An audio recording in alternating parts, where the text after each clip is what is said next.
Right, where's running? Okay, I've got to share this one with you. This is customer's bike. It is, as you see, it's absolutely immaculate. It's a gorgeous bike. What he's done, let me just take this tap out.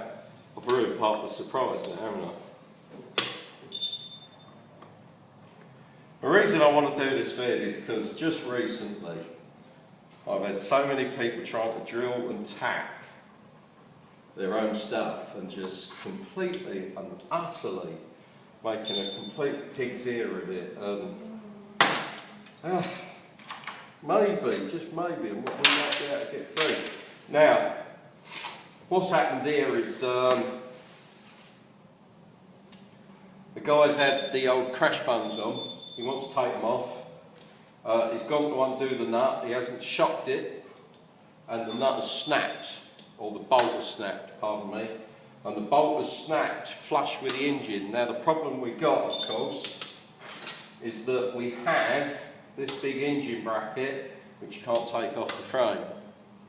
So you can't just go in there and drill. You cannot drill a broken bolt, because the drill will just go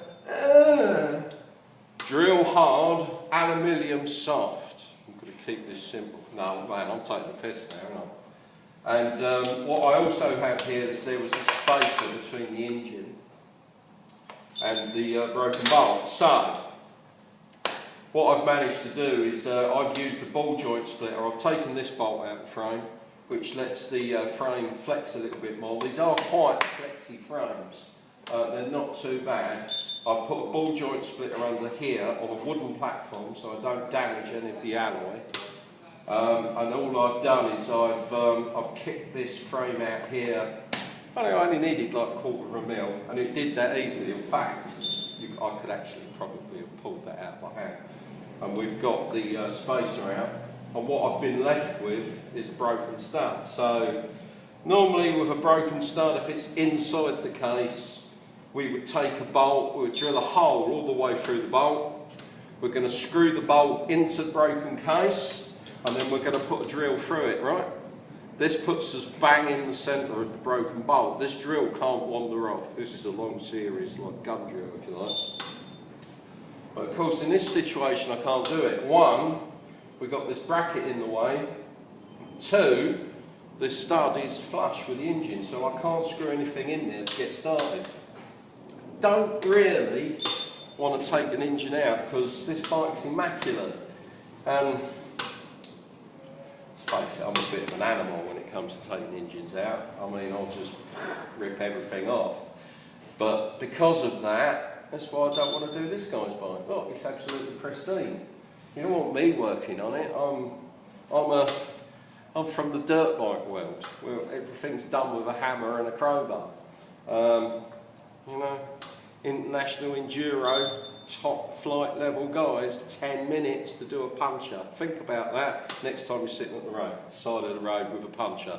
10 minutes on an enduro, 10 minutes, change a puncher, nobody can hand you at all. Anyway, we're wandering off. So, this is from a bicycle. Now, quick release bicycle hubs, what you have is a long threaded tube with a hole in the middle, right?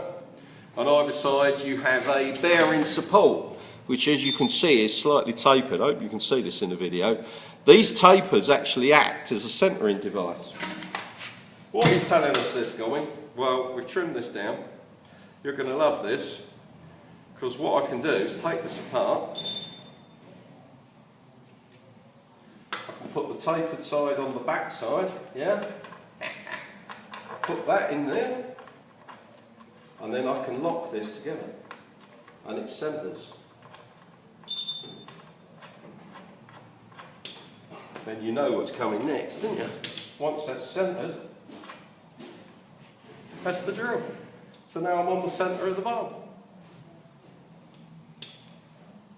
I want to share this with you. It makes life so much easier.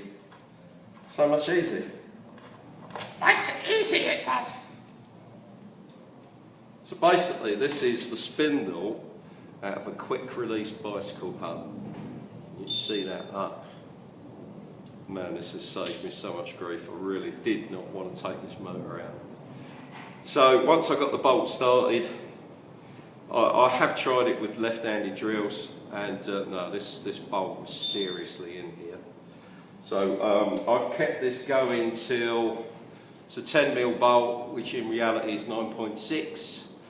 You've got your depth of the pitch, which is 0.25.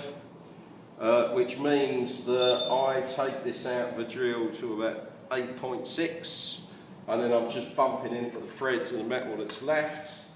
Then what I have is a tap that is used for doing helicoil inserts. It's actually for an M11.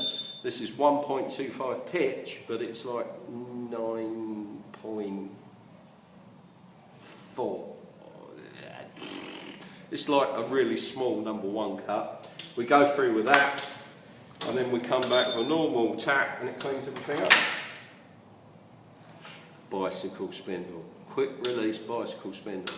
Should you ever find yourself in this situation, man, that didn't half work lovely.